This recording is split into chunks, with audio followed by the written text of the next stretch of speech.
वो आज बात सच निकल रही है, क्योंकि देखिए ना इनकी ये जो टोटल फितरत है पाकिस्तानी का, ये मैं आपको वीडियो नहीं दिखाऊंगा ये वाला कि पाकिस्तानी ईरान की पीठ पे खंजर डालेंगे, ये मैं 50 बार बोल चुका हूं, I don't want to repeat it. और पाकिस्तान ने पैसे पकड़ लिए, पाकिस्तान ने पैसे पकड़ने के बाद जो डिफेंस डील थी, अब उसमें पाकिस्तान ने एक स्क्वाड्रन, तकरीबन लोग कह रहे हैं 13 से लेकर 18 इन्होंने F-16 भेजे हैं, 13 से लेकर 18 F-16 भेजे, लेकिन literally one squadron of F-16s they have sent to Saudi Arabia. Apart from that, division plus यानी कि तकरीबन 13,000 ट्रूप्स इन्होंने सऊदी अरब भेजे इस चीज के लिए। For what reason have they sent 13,000 troops to Saudi Arabia? इनके पहले से सऊदी अरब में ट्रूप्स थे यार, और पाकिस्तान के आज से ट्रूप्स हैं सऊदी अरब में, पाकिस्तान के आज से कोई ट्रूप्स हैं? पाकिस्तान के ट्रूप्स सऊदी अरेबिया में दोस्तों दशकों से हैं, दिहाइयों से हैं, आज से नहीं। ये वो बेशरम है ना जो पहले हर चीज को नेगेटिव तरफ लेकर जाता है, फिर वो पाकिस्तान के हक में होती है तो उस हक में होने को भी नेगेटिविटी निकालने की कोशिश करता है। ये बेशरम गोबर आरिया पहले उसने कहा था और पाकिस्तान को ताने मारता था कि तुम्हारा तो सऊदी अरब के साथ डिफेंस पैक्ट हुआ है, क्यों नहीं तुम ईरान पर हमला करते, क्योंकि इसने बड़क मारी हुई थी कि पाकिस्तान ईरान की पीठ पीछे छुरा घोंपेगा। वो मैंने डिटेल में बताया हुआ है कि कैसे वो बेसिस से फिर बूट्स ऑन ग्राउंड से पाकिस्तान अपना एरिया देगा कि सिस्तान बलोचिस्तान से जाकर ईरान पर अमरीकी हमला करेंगे। फिर जब मुज़ाकरात होने लगे तो उसमें इसने कहा था कि इसलिए नहीं आ रहे ईरानी कि उन्हें पता है कि पाकिस्तान हमें धोखा देगा और हम जाएंगे तो हमारे ऊपर हमला हो जाएगा। पाकिस्तान ने 9 जहाज़ों से उन्हें सिक्योरिटी प्रोवाइड की, वहां पर भी जलील हुआ। अब इसने ये कहना शुरू कर दिया कि पाकिस्तान ने इस तरह पीठ में छुरा घोंपा है कि सऊदी अरब में 13,000 ट्रूप्स और अपना एक स्क्वाड्रन F-16 और JF-17 का भेज दिया है। हालांकि पहले यही ताने मारा करता था कि सऊदीया की मदद क्यों नहीं करते, अब कह रहा है कि पाकिस्तान ने पैसे पकड़कर सऊदीया में फौजें भेज दी हैं अपनी। ये है वो बेशरम। दूसरी तरफ सऊदीया में क्या कुछ हो रहा है, पूरे 2 दिन उनका टॉप ट्रेंड पाकिस्तान के ट्रूप्स नहीं है, इतना शानदार वेलकम किया गया सऊदीया की तरफ से। मैं कुछ आपको ट्वीट्स दिखा देता हूँ। दूसरी अहम बात, यूएई का सोशल मीडिया पाकिस्तान के अगेंस्ट बकवास करता है, पाकिस्तानी जवाब देने के लिए सामने नहीं आए, सऊदी अरब वाले उन्हें जवाब देते हैं कि बकवास बंद करो अपनी, पाकिस्तान हमारा भाई है, हमारा दोस्त है। इस हद तक हम करीब हो चुके हैं और इन्हें तो तकलीफ पहुंचनी है। अशोक स्वाइन भारतीय है, professor. A Pakistani military force has arrived at King Abdullah Air Base of Saudi Arabia as part of strategic defense pact between the two countries. Despite its economic and political trouble at home, Pakistan has left India behind in military and diplomatic power internationally. भारतीय बंदा ये कह रहा है कि पाकिस्तान में economic problems भी बहुत हैं, पॉलिटिकल ट्रबल्स भी हैं, लेकिन फिर भी पाकिस्तान ने मिलिटरीली भी और डिप्लोमेटिकली भी अपने ओपोनेंट भारत को बहुत पीछे छोड़ दिया है दुनिया के सामने। ये भारतीय कह रहे हैं और गोबर आरिया इनकी बकवास सुनते जाइए। चलें अब मैं आपको कुछ सऊदियों का दिखा देता हूँ। ये सहाफ़ी हैं ज़ियाद जहानी, ये क्या लिखता है, अरबी का ट्वीट था, इसे मैंने ट्रांसलेट किया है। Just moment ago the Saudi Ministry of Defence announced the arrival of a military force from the Islamic Republic of Pakistan to King Abdul Aziz Air Base in the eastern sector as part of joint strategic defense agreement signed between the two brotherly countries. यानी Pakistani forces वहां पर पहुंच चुकी हैं। The Pakistani force consist of fighter and support aircraft belonging to the Pakistani air force aim to enhancing joint military coordination, raising the level of operational readiness between the armed forces of the two countries and supporting security and stability at the both regional and international level. ये उनके senior तरीन सहाफ़ी report कर रहे हैं।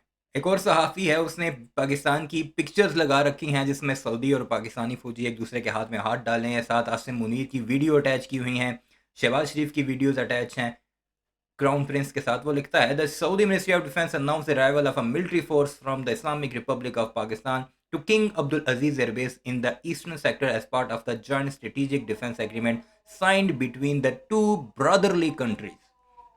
ये brotherly countries जो है ना, ये गोबर आ रही है तुम्हारे मुंह के ऊपर जूत है। इसके अलावा आपको हज़ारों की तादाद में उनके सोशल मीडिया पर इस तरह की खबरें मिलेंगी जो पाकिस्तान का शुक्रिया अदा करते दिखाई दे रहे हैं।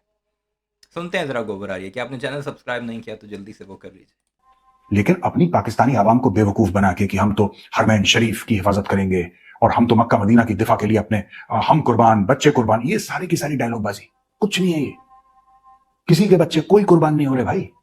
ये सब झूठ बोला पाकिस्तान ने, इनको पैसे मिले, सऊदी अरब ने मोटे पैसे फेंके इनके मुंह पे, और पाकिस्तानी क्या कह रहे थे, मुंह पे मारेंगे यूएई के पैसे। आपने देखा ना कितने पाकिस्तानी जर्नलिस्ट आ रहे थे यूट्यूब पे बोल रहे थे अरे ऐसे पैसे, और बातें ऐसी ऐसी लंबी की नॉर्वे बन जाएगा और स्वीडन बन जाएगा और ये कर दिया वो कर दिया।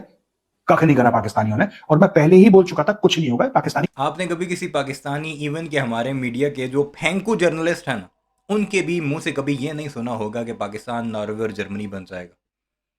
हाँ, अलबत्ता आप गोदी मीडिया देखें ना, जो मैं देखता हूँ, तो आपको लग पता जाएगा कि ऐसी ऐसी वो बातें, विश्व गुरु, 56 इंच सीना, दुनिया की सबसे बड़ी ताकत, पता नहीं कौन सी इकोनॉमी, ये तो भारतीय बातें करते हैं, हमने तो कभी नहीं की। फ्रॉड कर रहे हैं, ये सिर्फ झूठ बोल रहे हैं। अमेरिका से पैसे लेके इन लोगों ने कुछ नहीं करा, अमेरिका से पैसे पकड़े और पैसे पकड़ने के बाद इन्होंने सब कुछ कर, इनको पता था अमेरिका क्या करेगा, क्योंकि अमेरिका ने पाकिस्तान को कॉन्फिडेंस में लिया था और उनको एक मुस्लिम देश चाहिए था ईरान को धोखा देने के लिए।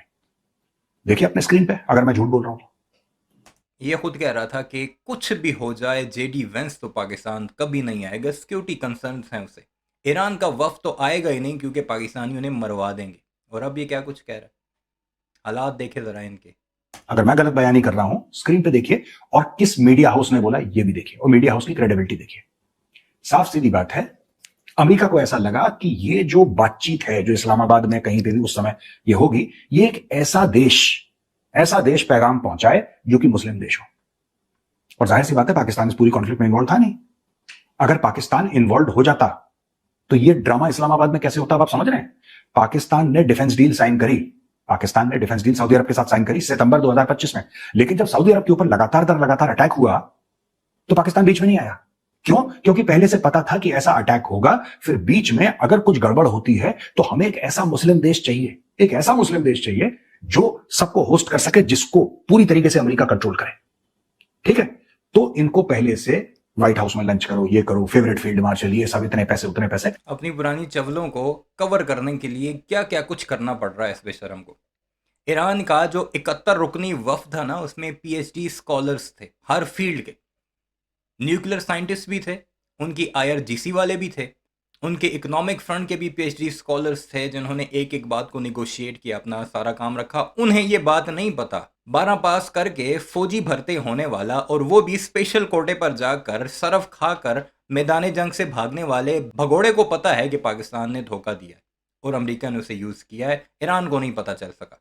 पाकिस्तान को मेंटली तैयार किया गया, पाकिस्तान तैयार हो गया, ज्यादा टाइम नहीं लगता पाकिस्तान को तैयार होने में, इन्होंने पैसे वैसे दिए।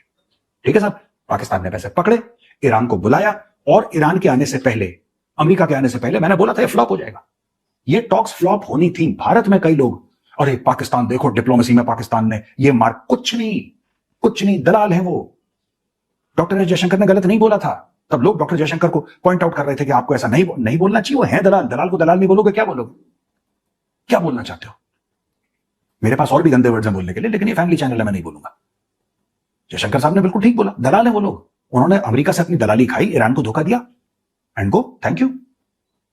अब देखिए हुआ क्या दोस्तों, आप ये ईरान के जो सीनियर लीडर्स हैं ना, कारिबाख हैं, जो उनके स्पीकर हैं, या फिर अब्बास अराक्ची हैं, जब भी कोई ट्वीट करते हैं ना, एंड में पाकिस्तान का शुक्रिया ज़रूर अदा करते हैं। उन्हें नहीं पता कि पाकिस्तान ने अमेरिका से पैसे खाए, इस बेगैरत को पता है कि पैसे खाए।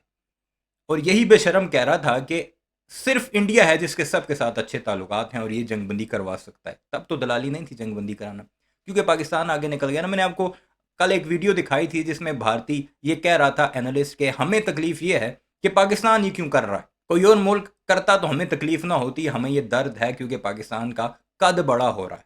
यही असल बात है, तकलीफ है नहीं, यही है। समझिए। और ये 5वां पॉइंट है, 2-3 अलग अलग चीजें हो रही हैं। मैंने 5 पॉइंट बोले थे, 4 बता दिए, ये 5वां पॉइंट है। 5वां पॉइंट, जेडी वैंस का हवाई जहाज हवा में है, नीचे से अनाउंसमेंट हो रही है कि अमेरिकन शिप्स जो हैं स्ट्रेट ऑफ हॉर्मुज को क्रॉस कर रहे हैं और वहां पे माइंस क्लियर कर रहे हैं। यानी कि जो माइंस, जो बारूद की सुरंगें होती हैं, जो माइंस स्ट्रेट ऑफ हॉर्मुज में हैं, वो तो ईरानियों ने डाली हैं, वो माइन क्लियरेंस का काम शुरू हो गया। अमेरिका ने अपना काम शुरू कर दिया। अमेरिका का पीस का कोई इंटेंट नहीं था, ईरान का भी पीस का कोई इंटेंट नहीं था। इस पूरी कॉन्फ्लिक्ट में दोस्तों एक मुल्क, एक देश निकला।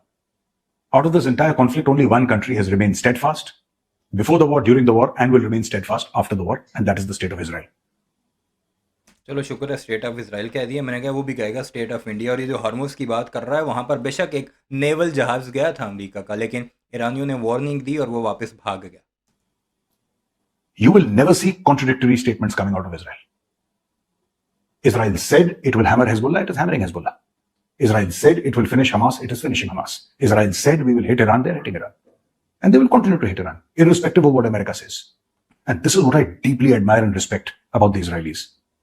They have absolute strategic clarity. They know what needs to be done.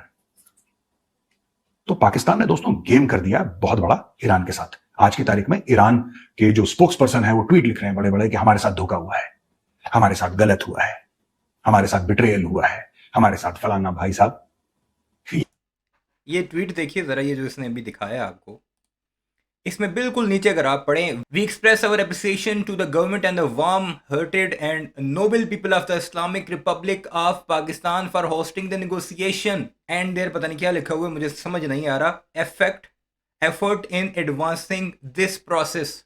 ये जो ये दिखा रहा है, मैं आपको वही दिखा रहा हूँ कि रोते दिखाई दे रहे हैं। मैंने आपको कहा ना, जब जब ईरानी कोई भी बात करते हैं तो वो एंड में पाकिस्तान का शुक्रिया अदा करते हैं कि उन्होंने हमें बहुत फैसिलिटेट किया। इस्लामाबाद ने पीपल ऑफ पाकिस्तान का शुक्रिया वहाँ पर लोग भी अदा कर रहे हैं। छोड़ो सरकारियों को, जो उनके अहदेदार हैं उन्हें छोड़ के लोगों को देखें, वो भी शुक्रिया पाकिस्तान कर रहे हैं। और इन बेगैरतों की बातें सुने आप।